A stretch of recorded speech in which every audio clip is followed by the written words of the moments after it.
Hello friends, आप लोगों को इस चैनल पे दोबारा स्वागत है। ये हिस्ट्री का डिस्कशन है और हम लोग मॉडर्न हिस्ट्री का डिस्कस कर रहे हैं, जिसमें आज का टॉपिक है सांप्रदायिक पंचाट एवं पूना पैक्ट 1932। तो चलिए इस टॉपिक को कवर करते हैं। पहला क्वेश्चन देखते हैं। पहला क्वेश्चन पूछा गया, निम्नलिखित में से किसने सांप्रदायिक अधिनिर्णय घोषित किया? तो बताइए इसका सही जवाब क्या होगा? Ramsay McDonald. ये ऑप्शन सही है। द्वितीय गोलमेज सम्मेलन में विभिन्न संप्रदाय और दलित वर्गों के लिए पृथक निर्वाचन मंडल के विषय पर कोई सहमति न बन पाई थी। अतः सम्मेलन ने इस समस्या के निदान के लिए ब्रिटिश प्रधानमंत्री रैमजे मैकडोनाल्ड को प्राधिकृत किया और 16 अगस्त 1932 को रैमजे मैकडोनाल्ड ने अपने सांप्रदायिक अधिनिर्णय की घोषणा की, जिसे सांप्रदायिक पंचाट या कम्युनल अवार्ड कहा गया। याद रखिएगा। सेकंड नंबर क्वेश्चन है, अगस्त 1932 के रैमजे मैकडोनाल्ड के सांप्रदायिक पंचाट के द्वारा पहली बार एक पृथक निर्वाचक समूह बनाया गया। किन के लिए? तो अछूतों के लिए। डी आपका करेक्ट ऑप्शन है। ब्रिटिश प्रधानमंत्री रैमजे मैकडोनाल्ड ने 16 अगस्त 1932 को सांप्रदायिक पंचाट प्रस्तुत किया। इसके अंतर्गत प्रत्येक अल्पसंख्यक समुदाय के लिए विधानमंडलों में कुछ सीटें सुरक्षित कर दी गई, जिनके सदस्यों का चुनाव पृथक निर्वाचन मंडल द्वारा किया जाना था। मुसलमान और सिख तो पहले से ही अल्पसंख्यक माने जाते थे, लेकिन अब इस नए कानून के अंतर्गत दलित वर्ग को भी अल्पसंख्यक मानकर हिंदुओं से अलग कर दिया गया है। नेक्स्ट क्वेश्चन थर्ड है। क्वेश्चन नंबर थर्ड में पूछा गया है, मैकडोनाल्ड के सांप्रदायिक पंचाट ने किसे पृथक चुनाव क्षेत्र एवं आरक्षित सीटें आवंटित नहीं की थी? बताइए। तो बौद्धों को। डी आपका सही जवाब है। 16 अगस्त 1932 को ब्रिटिश प्रधानमंत्री रैमजे मैकडोनाल्ड ने सांप्रदायिक पंचाट की घोषणा की। इसमें पृथक निर्वाचक पद्धति को न केवल मुसलमानों के लिए जारी रखा गया, बल्कि इसे दलित वर्गों पर भी लागू किया गया। इसके तहत मुसलमान, ईसाई, सिख, आंग्ल भारतीय और अन्य के लिए पृथक निर्वाचन पद्धति की सुविधा प्रदान की गई, जो केवल प्रांतीय विधानमंडलों पर ही लागू थी। स्पष्ट है कि बौद्धों को पृथक चुनाव क्षेत्र एवं आरक्षित सीटें इसके लिए आवंटित नहीं की गई। क्वेश्चन नंबर 4 है, महात्मा गांधी ने पहला आमरण अनशन कब प्रारंभ किया था? बताइए। तो कम्युनल अवार्ड के समय। ये आपका सही जवाब है। गांधी जी ने अपना पहला आमरण अनशन सितंबर 1932 को यरवदा जेल में रहते हुए ब्रिटिश प्रधानमंत्री रैमजे मैकडोनाल्ड के सांप्रदायिक निर्णय के विरुद्ध प्रारंभ किया था, जो कि 24 सितंबर को अम्बेडकर और गांधी जी के अनुयायियों के मध्य हुए पूना समझौता के बाद समाप्त हुआ। 5 नंबर क्वेश्चन है, 1932 में महात्मा गांधी ने मरण पर्यंत उपवास प्रधानतः इसलिए किया कि किस लिए किया? पहला इसमें जो स्टेटमेंट है आपको बताना है, मतलब इस चारों स्टेटमेंट में बताना है कि किसके लिए ये मतलब कि जो क्वेश्चन पूछा गया है, उपयुक्त जो आपका आंसर होगा कौन सा होगा इस क्वेश्चन में। तो पहला है, गोलमेज सभा भारतीय राजनीतिक आकांक्षाओं को संतुष्ट करने में असफल हुई। दूसरा है, कांग्रेस और मुस्लिम लीग में मत भिन्नता थी। तीसरा है, रैमजे मैकडोनाल्ड ने सांप्रदायिक अधिनिर्णय की घोषणा की। और चौथा, ABC कथनों में से कोई भी सही नहीं है। देखिए इसमें सी सही है, रैमजे मैकडोनाल्ड ने सांप्रदायिक अधिनिर्णय की घोषणा की। ठीक है, तो सी ऑप्शन आपका सही है। क्वेश्चन नंबर 6 से, सांप्रदायिक अवार्ड एवं पूना पैक्ट में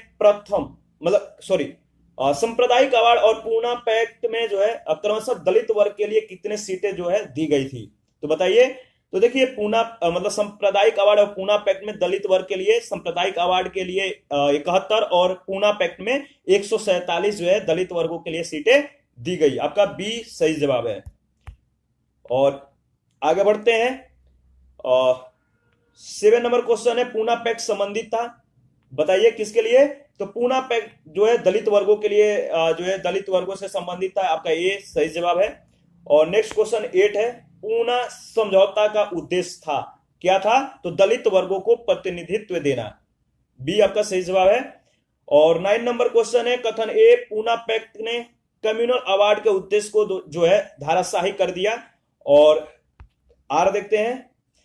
देखिए इसमें जो कारण जो आर है, उसके माध्यम से संसद एवं विधानसभाओं में अनुसूचित जातियों एवं अनुसूचित जनजातियों के सीट आरक्षण का मार्ग प्रशस्त हो गया। तो देखिए इसमें ए और आर में से कौन सही है, तो ए और आर दोनों सही है और आर ए की सही व्याख्या भी है। कैसे?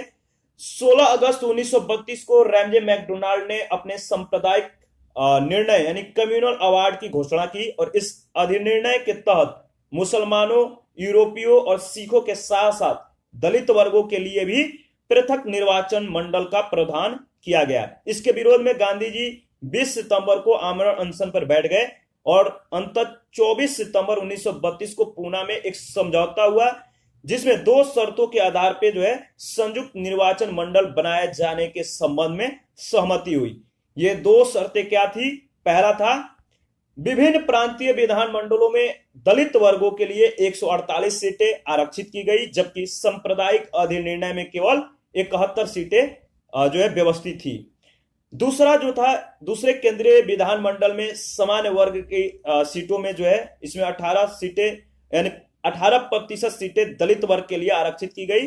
इस तरह से जो है कारण आर और कथन ए की सही व्याख्या करता है और दोनों कथन सही है, तो ए विकल्प आपका उपयुक्त होगा। क्वेश्चन नंबर 10 है बी आर अंबेडकर और गांधी के बीच एक समझौता हुआ था जो कहलाता है, क्या कहलाता है? तो पूना समझौता। आगे बढ़ते हैं। क्वेश्चन नंबर 11 है पूना पैक्ट पर हस्ताक्षर किए थे, किसने किया था? तो देखिए इसमें जो ऑप्शन दिया गया है इसमें डाउट है। देखिए सांप्रदायिक अधिनिर्णय के विरुद्ध गांधी जी के आमरण अनशन के बाद पूना समझौता 24 सितंबर 1932 को जो है हस्ताक्षरित हुआ। ठीक है, यानी कि सांप्रदायिक अधिनिर्णय के विरुद्ध गांधी जी के आमरण अनशन के बाद पूना समझौता 24 सितंबर 1932 को हस्ताक्षरित हुआ और इस समझौते पर गांधी जी के समर्थक और अंबेडकर ने जो है हस्ताक्षर किए थे। गांधी जी ने इस पर जो है हस्ताक्षर नहीं किए थे। तो गांधी जी के समर्थकों और अंबेडकर के बीच जो है यहाँ पे जो है मतलब इस कह सकते समझौता पे हस्ताक्षर हुआ था। तो याद रखना है गांधी जी का इस पे जो है हस्ताक्षर नहीं हुआ था। क्वेश्चन नंबर 12 सांप्रदायिक अधिनिर्णय की घोषणा के पश्चात निम्नलिखित में से किसे जो है संपादित किया गया? तो बताइए सांप्रदायिक अधिनिर्णय की घोषणा के पश्चात इनमें से किसे संपादित किया गया? तो पूना समझौता। आपका डी ऑप्शन सही है। क्वेश्चन नंबर 13 है निम्नलिखित में से किसने ऐतिहासिक 1932 के पूना समझौता पे हस्ताक्षर नहीं किए थे? तो एम के गांधी यानी महात्मा गांधी। 24 सितंबर 1932 दिन शनिवार को शाम 5 बजे 5 बजे पूना समझौता हस्ताक्षरित हुआ। दलित वर्ग की ओर से डॉक्टर भीमराव अंबेडकर ने और हिंदू जाति की ओर से पंडित मदन मोहन मालवीय ने इस पर हस्ताक्षर किए। एम जयकर, देवदास गांधी, विश्वास राजभोज, पी बालू, गवई, ठक्कर, सोलंकी, तेज बहादुर सप्रू, जीडी बिरला, राजगोपालचारी, डॉक्टर राजेंद्र प्रसाद, राव बहादुर श्रीनिवास और एमसी राजा, सीवी मेहता, बघेल एवं कौमत अन्य हस्ताक्षर करता थे। बंबई में अनेक लोगों ने जो है इस पर हस्ताक्षर किए और राजगोपालचारी ने इस समझौता पर हस्ताक्षर के बाद डॉक्टर भीमराव अंबेडकर से अपनी कलम जो है बदल ली थी। क्वेश्चन नंबर 14 है 1932 में पूना पैक्ट के बाद हरिजन सेवक संघ की स्थापना हुई, किसके अध्यक्षता में? बताइए। तो देखिए घनश्याम बिरला के अध्यक्षता में जो है इसकी कहने का मतलब कि घनश्याम दास बिरला इसका सही जवाब है।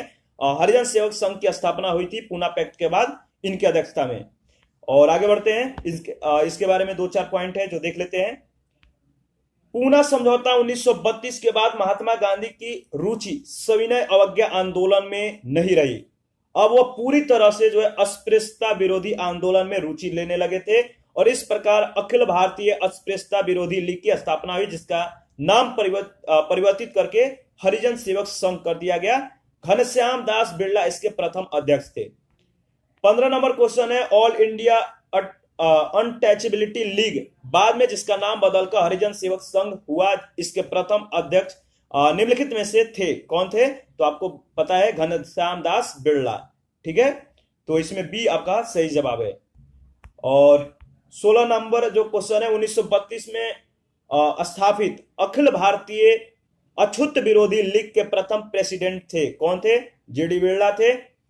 17 नंबर क्वेश्चन है, अखिल भारतीय हरिजन सेवक संघ की स्थापना किसने की थी? तो अखिल भारतीय हरिजन सेवक संघ की जो स्थापना किया था, किन लोगों ने किया था, किनने किया था? तो महात्मा गांधी ने किया था।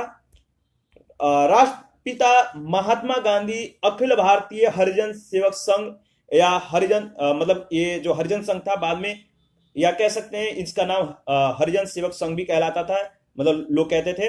और इसकी स्थापना 1932 में हुई थी। 1933 में उन्होंने साप्ताहिक हरिजन नामक एक पत्र का प्रकाशन आरंभ किया। अखिल भारतीय हरिजन संघ का जो अध्यक्ष है गांधी जी ने घनश्याम दास बिरला को बनाया था। तो अखिल भारतीय हरिजन सेवक संघ के अध्यक्ष कौन थे? घनश्याम दास बिरला। 18 नंबर क्वेश्चन है, हरिजन सेवक संघ का पूर्ण जो नाम था वो क्या था? तो बताइए।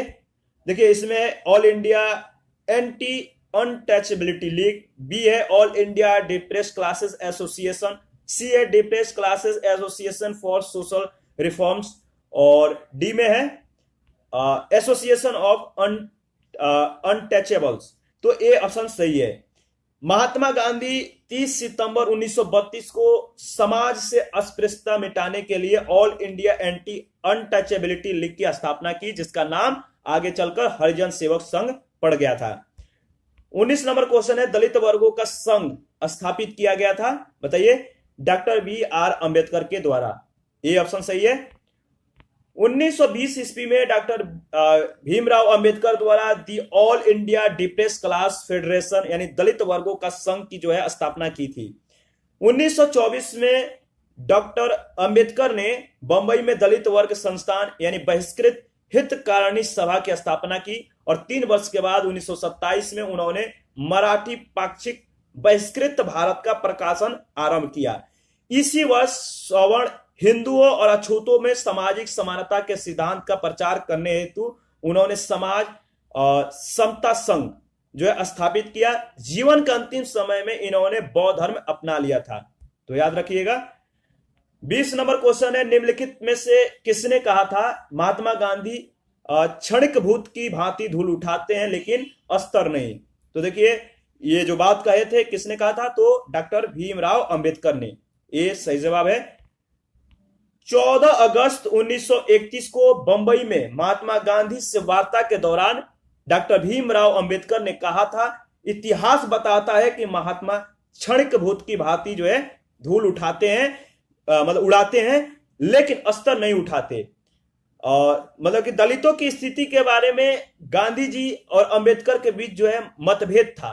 ब्रिटिश प्रधानमंत्री रैमजे मैकडोनाल्ड द्वारा घोषित कम्युनल अवार्ड में दलितों को पृथक प्रतिनिधित्व दिए जाने के बाद 20 सितंबर 1932 को महात्मा गांधी ने आमरण अनशन प्रारंभ किया। 24 सितंबर को अंबेडकर और गांधी जी के अनुयायियों के बीच पूना में जो है समझौता हुआ, यानी पूना समझौता हुआ। और नेक्स्ट क्वेश्चन देखते हैं। देखिए नेक्स्ट टॉपिक हमारा है कांग्रेस समाजवादी पार्टी 1934। तो चलिए इसको भी कवर कर लेते हैं। पहला क्वेश्चन है, कांग्रेस सोशलिस्ट पार्टी की पहली बैठक हुई थी, कहां पे हुई थी? तो पटना में हुआ था। ठीक है, इसके बारे में डिस्कस कर लेते हैं। मई 1934 में पटना में कांग्रेस समिति की बैठक के दौरान ही इन सदस्यों की एक अलग बैठक हुई, जिसमें अखिल भारतीय समाजवादी दल की स्थापना को औपचारिक मान्यता दे दी गई। अक्टूबर नवंबर 1934 के दौरान जो है बंबई में इसकी नीतियां और कार्य प्रणालियां तय की गई। सेकंड नंबर क्वेश्चन है, कांग्रेस सोशलिस्ट पार्टी की पहली बैठक पटना में हुई किस वर्ष? तो वर्ष 1934 में। और थर्ड नंबर क्वेश्चन है, कांग्रेस सोशलिस्ट पार्टी के संदर्भ में निम्नलिखित कथनों पे आपको विचार करना है। पहला है, इसने ब्रिटिश माल के बहिष्कार और करों के अपवंचन यानी इवेजन की वकालत की। दूसरा स्टेटमेंट है, यह सर्वहारा वर्ग का अधिनायकत्व स्थापित करना चाहती थी। और चौथा जो स्टेटमेंट मतलब थर्ड जो स्टेटमेंट है, इसने अल्पसंख्यक और दलित वर्गों के लिए पृथक निर्वाचन क्षेत्र की वकालत की। तो इसमें बताइए कौन सा सही है? तो देखिए इसमें कोई सही नहीं है। बताना था कि तीनों स्टेटमेंट में कौन सही था। तो डी इसमें आपका सही जवाब होगा, कोई नहीं। देख लेते हैं क्यों। देखिए, कांग्रेस समाजवादी पार्टी ने ब्रिटिश उत्पादों तथा करों के बहिष्कार का समर्थन किया, न कि करों के अपवंचन का। कांग्रेस समाजवादी पार्टी समानता के आधार पर समाजवादी समाज की स्थापना करना चाहते थे और सर्वहारा वर्ग का अधिनायकत्व स्थापित करना इनका लक्ष्य नहीं था, यह मार्क्सवाद का लक्ष्य था। इसने अल्पसंख्यकों और दलित वर्गों के लिए पृथक निर्वाचन क्षेत्र की वकालत नहीं की। इस तरह से आपका जो उत्तर होगा डी उत्तर होगा। आगे क्वेश्चन देखते हैं। क्वेश्चन नंबर 4 है, निम्न में से कौन कांग्रेस समाजवादी दल का प्रमुख नेता था? तो आचार्य नरेंद्र देव थे। कांग्रेस समाजवादी पार्टी की स्थापना जो हुआ था 1934 में हुआ था और संस्थापक कौन थे? तो आचार्य नरेंद्र देव और जयप्रकाश नारायण। अन्य सदस्य जो थे वो थे अशोक मेहता, अच्युत पटवर्धन, मीनू मसानी, डॉक्टर राम मनोहर लोहिया, पुरुषोत्तम विक्रम दास, यूसुफ मेहराले, गंगा शरण सिंह और कमला देवी चट्टोपाध्याय आदि लोग थे। आगे देखते हैं। नेक्स्ट क्वेश्चन हमारा है 5। वर्ष 1934 में पटना में अखिल भारतीय कांग्रेस समाजवादी पार्टी का संयोजक कौन था? तो देखिए जयप्रकाश नारायण इसमें आपका सही जवाब होगा। ऊपर में इसके बारे में डिस्कस किया है हम लोगों ने कि इस पार्टी का स्थापना कब हुआ था, कौन कौन इसका अध्यक्ष थे और कौन कौन इसके अन्य सदस्य थे, तो याद रखना है। चलिए फिर से इसको रिपीट कर लेते हैं, आपका फिर से रिवीजन हो जाएगा। 1934 में पटना में अखिल भारतीय कांग्रेस समाजवादी पार्टी के जो संयोजक थे जयप्रकाश नारायण थे। इसके संस्थापकों में जयप्रकाश नारायण, आचार्य नरेंद्र देव, अशोक मेहता आदि प्रमुख थे। जयप्रकाश नारायण को पार्टी का महासचिव और आचार्य नरेंद्र देव को अध्यक्ष चुना गया था। इन नेताओं ने युवा वर्ग को कम्युनिस्ट पार्टी की ओर से जो है जाने से रोकने के लिए कांग्रेस समाजवादी पार्टी की स्थापना की थी। 6 नंबर क्वेश्चन है, 1934 में कांग्रेस समाजवादी पार्टी का गठन किया गया था किनके द्वारा? तो जयप्रकाश नारायण और आचार्य नरेंद्र देव के द्वारा। बी आपका सही जवाब है। 1934 में कांग्रेस समाजवादी पार्टी का गठन जो है कांग्रेस के भीतर ही जयप्रकाश नारायण, योगेंद्र शुक्ला, मीनू मसानी और आचार्य नरेंद्र देव द्वारा जो है किया गया था। 7 नंबर क्वेश्चन है, जयप्रकाश नारायण इस पार्टी से जुड़े थे, किस पार्टी से? तो सेम क्वेश्चन बताइए, तो बताइए। जयप्रकाश नारायण और आचार्य नरेंद्र देव आपको याद होगा, ऊपर में हम लोगों ने डिस्कस भी किया था। तो देखिए इसका आपका सी सही जवाब है, कांग्रेस सोशलिस्ट पार्टी। और 8 नंबर क्वेश्चन है, बिहार सोशलिस्ट पार्टी के संस्थापक कौन थे? इसमें ऑप्शन में आपको चूज करके बताना है। तो जयप्रकाश नारायण। जयप्रकाश नारायण बिहार सोशलिस्ट पार्टी से जुड़े हुए थे और 1931 में बिहार सोशलिस्ट पार्टी का गठन गंगा शरण सिंह, राम वृक्ष बेनीपुरी और रामानंद मिश्र आदि ने किया था। 9 नंबर क्वेश्चन है, लोकनायक के नाम से किसे जाना जाता है? तो लोकनायक जिसको जाना जाता है लोकनायक के नाम से वो है जयप्रकाश नारायण। जयप्रकाश नारायण को जो है लोकनायक के नाम से जाना जाता है। 1942 में भारत छोड़ो आंदोलन के दौरान इन्होंने डॉक्टर राम मनोहर लोहिया और अरुणा आसफ अली के साथ मिलकर गुप्त रूप से भारतीय जनता को संगठित किया था। इन्होंने 5 जून 1974 को पटना के गांधी मैदान पर जो है संपूर्ण क्रांति का आह्वान किया और 1998 में मरणोपरांत इन्हें भारत रत्न प्रदान किया गया। क्वेश्चन नंबर 10 है, जयप्रकाश नारायण किस नाम से पहचाने जाते हैं? बताइए। तो लोकनायक के नाम से जो है ये विख्यात थे। इनका जो उपाधि था, इनकी उपाधि क्या था? लोकनायक ही। तो जयप्रकाश नारायण किस नाम से पहचाने जाते हैं? लोकनायक। और लोकमान किनके नाम से मतलब किनका नाम था? यानी इनको लोकमान्य की जो उपाधि दी गई थी किनको दी गई थी? तो अभी जस्ट हम लोगों ने जो है डिस्कशन किया है, तो कमेंट में आपको बताना है बिना वीडियो को बैक किए हुए। क्वेश्चन नंबर 11, जयप्रकाश जो है दिवस मनाया जाता है। तो देखिए जयप्रकाश दिवस मनाया गया था अप्रैल 1946 में। ठीक है, डी आपका सही जवाब है। और देख लेते हैं, अप्रैल 1946 में जयप्रकाश नारायण की रिहाई के लिए जयप्रकाश दिवस मनाया गया। पटना के बांकीपुर मैदान में एक जनसभा हुई जिसमें राजनीतिक बंदियों को जेल में रखने की सरकारी नीति की आलोचना की गई और जयप्रकाश की रिहाई की मांग की गई। क्वेश्चन नंबर 12 है, श्री नरसिंह नारायण क्या थे? तो श्री नरसिंह नारायण समाजवादी थे और वे बिहार सोशलिस्ट पार्टी से जुड़े हुए थे। क्वेश्चन नंबर 13 है, निम्नलिखित कथनों पे आपको विचार करना है। दो स्टेटमेंट है। पहला है 1936 में हस्ताक्षरित बंबई मैनिफेस्टो प्रत्यक्ष रूप से समाजवादी आदर्शों के प्रतिपादन का विरोधी था। दूसरा है, इसको समस्त भारत से बृहत व्यापारिक समुदाय का सहयोग मिला हुआ था। तो बताइए इसमें कौन सही है? तो पहला दूसरा दोनों सही है। 20 मई 1936 को बंबई के 21 यानी 21 उद्योगपतियों ने बंबई मैनिफेस्टो पर जो है हस्ताक्षर किया। यह मैनिफेस्टो प्रत्यक्ष रूप से समाजवादी आदर्शों के जो है प्रतिपादन का विरोधी था, जैसा कि नेहरू ने लखनऊ अधिवेशन में कहा था।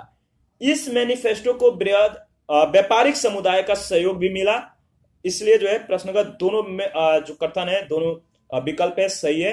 आपका सी सही जवाब होगा। ठीक है। नेक्स्ट टॉपिक है प्रांतीय चुनाव और मंत्रिमंडल का गठन 1937। तो चलिए इसको भी कवर कर लेते हैं। छोटा टॉपिक है, ज्यादा लंबा भी नहीं है। तो पहला क्वेश्चन देखते हैं।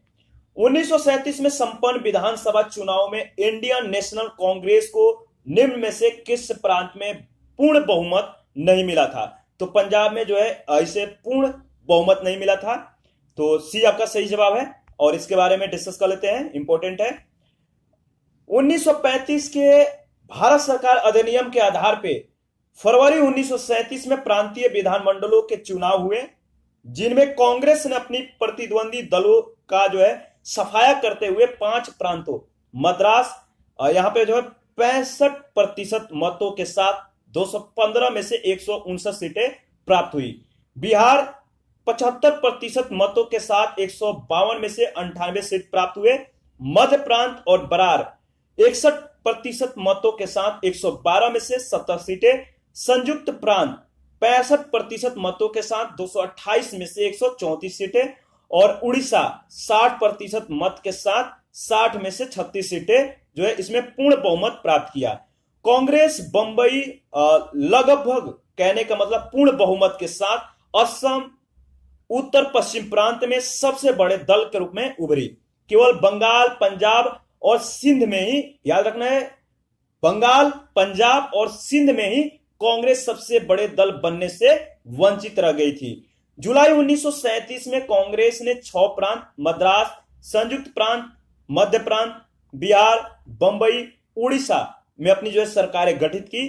ठीक है, नोट जो दिया गया है याद रखना है आपको। बंबई में कांग्रेस को लगभग पूर्ण बहुमत जो है मिला था। अयोध्या सिंह की पुस्तक भारत का मुक्ति संग्राम में जो अयोध्या सिंह की पुस्तक है भारत की मुक्ति संग्राम में बंबई में भी जो है कांग्रेस का पूर्ण बहुमत दिखाया गया है, जो कि अन्य स्रोतों के अनुसार सही नहीं है। तो याद रखना है। क्वेश्चन नंबर 2 है, प्रांतीय सरकारों का गठन निम्नलिखित में से किस अधिनियम के तहत किया गया था?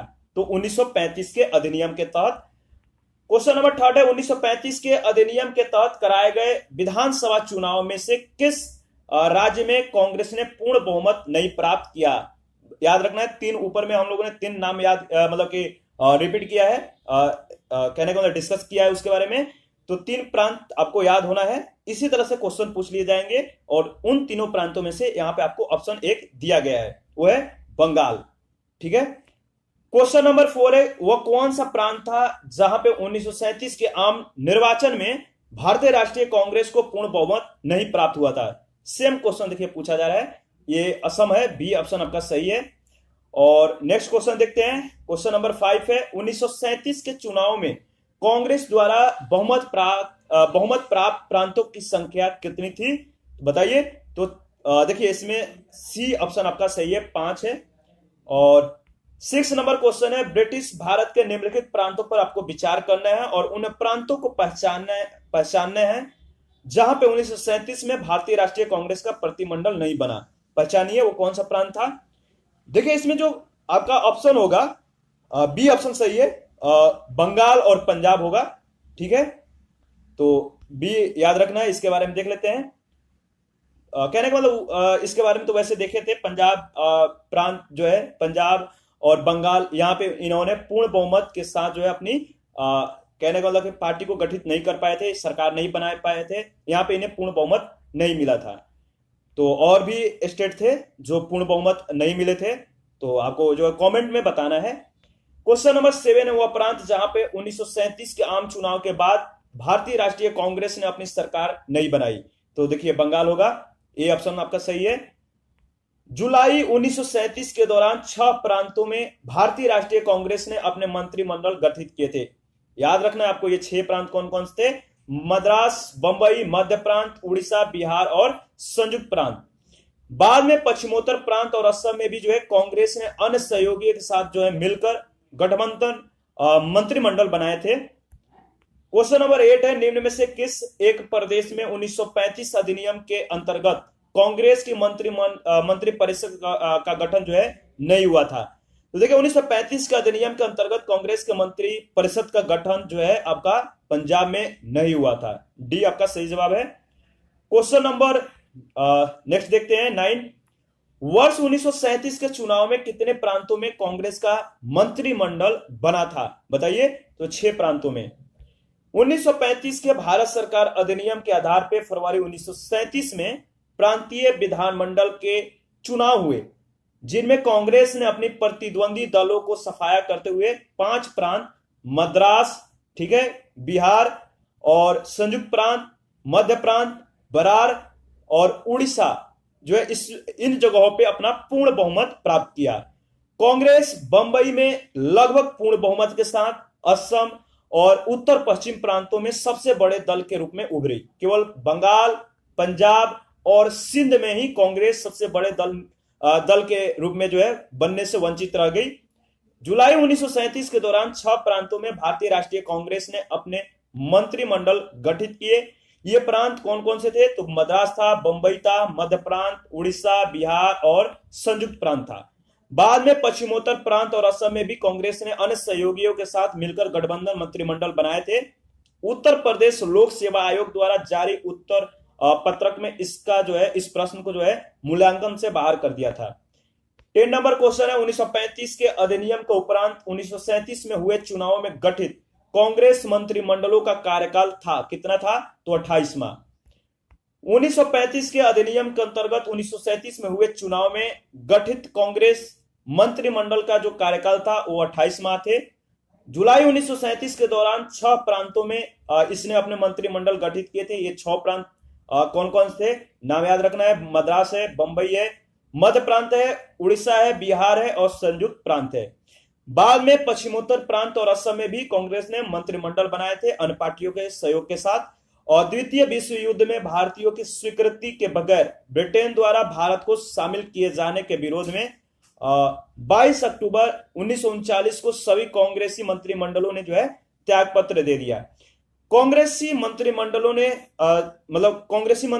के त्याग पत्र देने की खुशी में जिन्ना द्वारा जो है भारत के सभी मुसलमानों से 22 दिसंबर दिन शुक्रवार 1939 के दिन जो है मुक्ति दिवस मनाने का आह्वान किया गया था। नेक्स्ट क्वेश्चन देखते हैं। नेक्स्ट क्वेश्चन 11 है 1937 में प्रांतों में विधानमंडल के निर्माण के उपरांत कांग्रेस का शासन कितने महीने चले थे? बताइए। तो 28 महीने। क्वेश्चन नंबर 12 है मुस्लिम लीग ने मुक्ति दिवस मनाया था किस वर्ष मनाया था? यानी देखिए 1939 में इन्होंने मुक्ति दिवस मनाया था। क्वेश्चन नंबर 13 है अपनी किस कार्यकारिणी कमेटी में कांग्रेस ने भूस्वामित्व को समाप्त करने की नीति अपनाई? तो कार्यकारिणी कमेटी 1937, ये आपका सही जवाब है। भारतीय राष्ट्रीय कांग्रेस की कार्यकारिणी कमेटी ने 1937 में भूस्वामित्व को समाप्त करने की नीति अपनाई। संयुक्त प्रांत और बिहार में कांग्रेस सरकारों द्वारा काश्तकारी बिल पारित किए गए। सभी कांग्रेस शासित प्रांतों में कृषकों को साहूकारों के चंगुल से बचाने और सिंचाई सुविधाओं को बेहतर बनाने के प्रयास किए गए। ठीक है। क्वेश्चन नंबर 14 है 1937 के चुनाव के पश्चात यूपी में गठित मंत्रिमंडल में किसको वित्त विभाग सौंपा गया था? तो रफी अहमद किदवई को। बी आपका सही जवाब होगा। 1937 में संपन्न भारतीय विधानसभा चुनाव में यूपी यानी संयुक्त प्रांत के कुल 228 में से 134 स्थानों पर जो है कांग्रेस को सफलता मिली। संयुक्त प्रांत में कांग्रेस ने अकेले ही सरकार बनाई और इस सरकार में प्रधानमंत्री गोविंद बल्लभ पंत और कानून एवं न्याय मंत्री कैलाश नाथ काटजू थे। जबकि वित्त विभाग के जो मंत्री थे यानी वित्त विभाग जिन्हें सौंपा गया था वो थे रफी अहमद किदवई, इनको वित्त विभाग सौंपा गया। नेक्स्ट क्वेश्चन देखते हैं, क्वेश्चन नंबर हमारा 15 है, कांग्रेस प्रशासित प्रदेशों में मुस्लिमों की शिकायतों से संबंधित रिपोर्टों पर विचार कीजिए। इन 3 रिपोर्टों में आपको बताना है कि कालानुक्रम अनुसार कौन सही है। देखिए इसमें जो आपका सही है ए ऑप्शन सही है। पहला था पीरपुर रिपोर्ट, शरीफ रिपोर्ट, इसके बाद मुस्लिम सफरिंग्स अंडर कांग्रेस रूल, यानी जैसा है वैसे ही आपको इसमें सही है 1 2 3, ए ऑप्शन सही है। और देख लेते हैं, कांग्रेस प्रशासित प्रदेशों में मुस्लिमों की शिकायतों से संबंधित रिपोर्टों का कालक्रम जो है इस प्रकार है। पीरपुर रिपोर्ट 1938 में, शरीफ रिपोर्ट 1939 और फजलुल हक रिपोर्ट अथवा Muslim sufferings under Congress rule December 1939। देखिए हमारा नेक्स्ट टॉपिक है कांग्रेस का त्रिपुरी संकट 1939। इस टॉपिक को नेक्स्ट वीडियो में डिस्कस करेंगे। अभी के लिए इतना ही। अगर ज्यादा टॉपिक कवर करेंगे तो आप भी बोर हो जाएंगे और आपका अटेंशन जो होगा कम हो जाएगा। तो जो है आप वीडियो को 1-2 बार रिवीजन करिए। नेक्स्ट टॉपिक को जो है नेक्स्ट वीडियो में हम लोग डिस्कस करेंगे। आप अपना प्रतिक्रिया जरूर दीजिए और हमारा टेलीग्राम का चैनल जो है आप ज्वाइन कर सकते हैं। वहां पे आपको करंट अफेयर से चीजें जो है प्रोवाइड कराई जाती है।